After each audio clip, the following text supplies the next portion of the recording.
যদি আওয়ামী লীগের 35% জামাতের দিকে যোগ দেয় তাহলে ন্যাচারালি সে ভোটে সরকার গঠন করবে।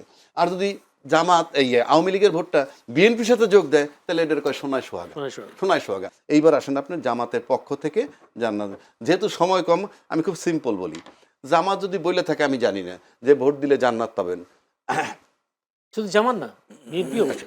আমি আপনার বুঝাচ্ছি, জান্নাত মানে আখেরাত, পরকাল, আনসিন, দেখা যায় না, তাই না? এইটা করেন ওইটা পাবেন। আচ্ছা, উনি যদি জান্নাতের কথা বলে তাহলে এটা আখেরাত। আবার বিএনপির দিক থেকে যদি আসেন তারা কিন্তু ফ্যামিলি কার্ড দিবে। ফ্যামিলি কার্ড বলছে না, ফ্যামিলি কার্ড মানে কিন্তু দুনিয়া। তাহলে একজনে দুনিয়া দিচ্ছেন আর একজন আপনি আখেরাত দিচ্ছেন। এখন প্রশ্ন হচ্ছে আখেরাতটা আনসিন, ব্ল্যাকমেইলিং করা যদি আপনি ধর্ম দিয়ে বলেন, সেটা আমার রাজনীতি। আমি যদি ব্ল্যাকমেইল করে ভোট পাইলাম, কিন্তু আপনিও তো ফ্যামিলি কার্ড দিবেন। আমি আলোচনা করছি ফর গডস সেক, কেউ এটা ভিন্নভাবে নিতে পারে কিন্তু নেওয়া ঠিক হবে না, আমরা আলোচনা করি ফ্যামিলি কার্ড মানে কি। 8 কোটি 10 কোটি 12 কোটি 15 কোটি লোকের যদি ফ্যামিলি কার্ড দেন, ভাই আপনার সাথে ব্যাগ খেলে তো ফান্ডটা কোথায় পাবেন? এই ফান্ডটা কি আমাদের উপরে ট্যাক্স ইম্পোজ করবেন? ওয়েটা কি, it is the way of your, মানে এইটার ফান্ড লাগবে তো। সুতরাং আমরা কিন্তু এই ফ্যামিলি কার্ড দেওয়ার কথা বলায় আমরা কিন্তু চিন্তিত যে আমাদের উপরে কি অযাচিত কর আসবে কিনা। আরেকটা কথা বলি সর্বশেষ, এই যেটা বললেন যে ধর্ম নিয়ে ব্যবসা করে ইলেকশনের সময়, যিনি সবসময় ধর্ম নিয়ে ব্যবসা করেন, 5 ওয়াক্ত নামাজ পড়েন, তার তো ব্লেম আছেই। কিন্তু আপনি যদি ধর্ম ইলেকশনের সময় যাকে আমি নর্মালি দেখি না, তাকে যদি দেখি আপনি রেগুলার টুপি মাথায় দিয়ে ক্যাম্পিং করতেছেন অথবা হিজাব পড়তেছেন, তখন তো বোঝা যায় যে ধর্মটাকে ক্যাশ আপনি করতেছেন। ওরা তো ধর্মের উপরে আছেই। আর যদি আরও গভীরে আসেন, আপনি প্রত্যেকটা দলের কিন্তু একজন নেতা থাকে, বড় মাপের নেতা। স্বাধীনতার ঘোষক উনি একজন বড় মাপের নেতা, মুক্তিযুদ্ধ যার নেতৃত্বে উনি একজন বড় মাপের নেতা। দুইটা দলের কিন্তু দুইটা আইডিওলজি, এই দুইজন ব্যক্তি আজকে পর্যন্ত। তা আরেকজন যদি মনে করেন, আমি বলছি না যে আরেকজন যদি হজরত মোহাম্মদ সাল্লাল্লাহু সাল্লামের লাইফটাকে তার আইডিওলজি হিসাবে নেয়, তাহলে আপনি ধর্মীয় ট্যাগ দিচ্ছেন কেন? আমার মডেল যদি রবি ঠাকুর হয়, আমার মডেল যদি আদর্শ যদি নজরুল ইসলাম হয়, তাতে দোষ হয় না। কিন্তু আমার আইডিওলজি যদি হজরত মোহাম্মদ হয়, তাইলে কি আমি ধর্ম করে ফেললাম? 1 নম্বর। 2 নম্বর, এই ধর্ম দিয়ে কিছু করা যায় না, এটা একটা বুলশিট। আমরা বরং মিসগাইড করি। নাহলে 92% মুসলমানের দেশে বহু আগে সবসময় ইসলামী ক্ষমতায় থাকতো, সব এই দেশের মানুষ এগুলো বোঝে। বরং আমরা ট্যাগ লাগাই যে ও ধর্মের ব্যবসা, কিন্তু আমি নিজে হিজাব পড়তেছি, আমি নিজে তসবি নিতেছি। So who is cheating the people? আমি আবারও বলছি, 92% মুসলমানের দেশে এই মুসলমান অনেক সচেতন, ওই সমস্ত ধর্ম ব্যবসা কাজ হচ্ছে না। সুতরাং মূলত ধর্ম ব্যবসা করতে চায় যারা রেগুলার করেন না, কিন্তু ইলেকশনের সামনে আপনি হিজাব পরেন, তসবি জামা টেপেন। সো দ্যাট ইজ ইম্পর্টেন্ট যে কে সেল করে। জি, ধন্যবাদ আপনাকে প্রিন্স। আপনাকে আমি এই প্রশ্নটা করছি না, যেহেতু আমার কাছে অনেকগুলো প্রশ্ন। এই নির্বাচনে জাতীয় পার্টি বড় ফ্যাক্টর হয়ে উঠবে কিনা একটা প্রশ্ন। দ্বিতীয় প্রশ্ন হচ্ছে আওয়ামী লীগের যে একটা বিশাল ভোট ব্যাংক আছে, এই ভোট ব্যাংকগুলো আসলে এই ভোটটা কোন দিকে যাবে বলে মনে হয় আপনার? দুইটা প্রশ্ন করছি।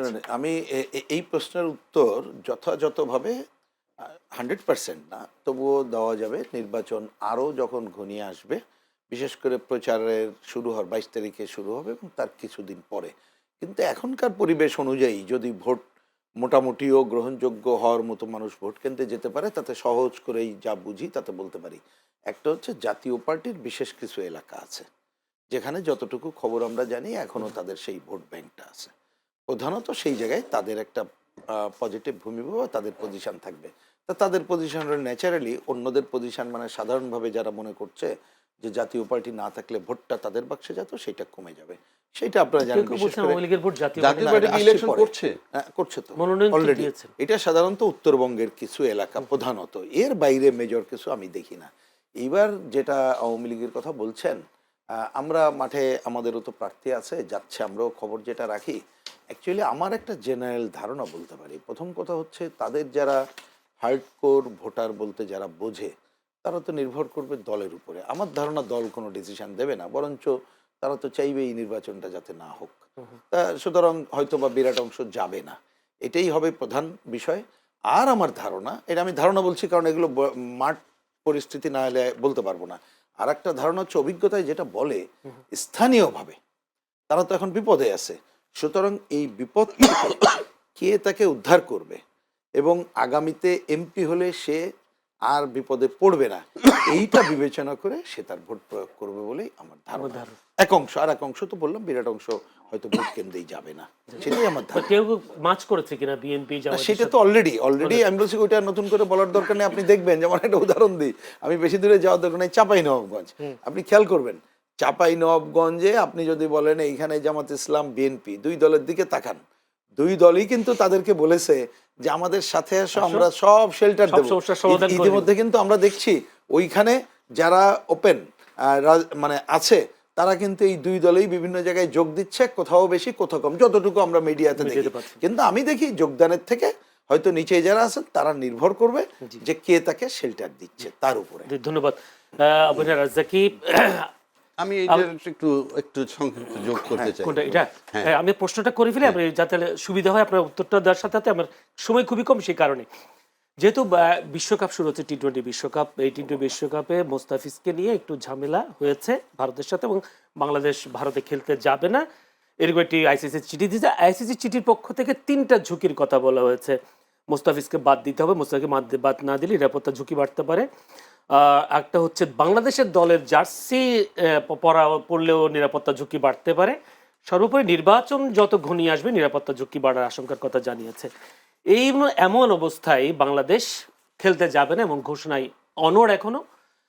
যাওয়া না যাওয়া আসলে এইটাকে আপনি কিভাবে দেখছেন, যদি মূল্যায়ন করতে বিশ্লেষণ করতে বলি? ঠিক আছে, আমি একটু বলি। তার আগে একটু আপনি বলছেন যে আওয়ামী লীগের ভোটটা কোন দিকে যাবে, এটা একটা প্রশ্ন করছেন। দেখেন, মাঠে কিন্তু আপনার যেহেতু জাতীয় পার্টি আছে, 4টা দল আছে, আপনি ধরে নিতে পারেন মোটামুটি বিএনপি, জামাত, এনসিপি, জেপি। এখন এনসিপি জামাত মিলে একটা জোট, তার সাথে আরও কিছু ইসলামী দল আছে, বিএনপির সাথে কিছু দল আছে জোট। এখন আপনি ভেরি সিম্পল, আমরা কিন্তু অতীত রেকর্ড দেখছি, জাপা কিন্তু সর্বোচ্চ 11-12টা সিট পাইছে, তাও দেওয়া হয়েছে, কিন্তু তাদের মাঠে ভোট নষ্ট হয়ে গেছে বহু আগেই। ওই যদি ভোটের দিকে যান, দেখেন জাতীয় পার্টি এনসিপির খুব একটা পার্থক্য দেখি না। সুতরাং এখানে আওয়ামী লীগের ধরে নেওয়া হয় যে আওয়ামী লীগের বিএনপি পাশাপাশি প্যারালাল কাছাকাছি ভোট।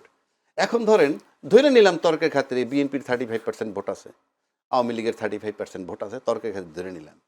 তাহলে যদি এখন জামাতের যে ভোটটা আছে, জামাতের ভোট 10% আমরা শুনি, বা এখন শুনছি কিছু বাড়ছে, আর ইসলামী দল যদি সব একসাথে, তাহলে জামাতের যদি 12-14 হয়, কথার কথা বলছি 12-13, তাতে যদি আওয়ামী লীগের ভোট সে পায়, সে সরকার গঠন করবে। কারণ আমরা নির্দলীয় ভোটের কথা বলছি না, আমরা এইগুলার কথা বলছি। কারণ জামাত যদি আওয়ামী লীগের 35% জামাতের দিকে যোগ দেয়, তাহলে ন্যাচারালি সে ভোটে সরকার গঠন করবে। আর যদি জামাত আওয়ামী লীগের ভোটটা বিএনপির সাথে যোগ দেয়, তাহলে এটার কয় সোনায় সোহাগা, সোনায় সোহাগা, এর বাইরে আর কিছু না।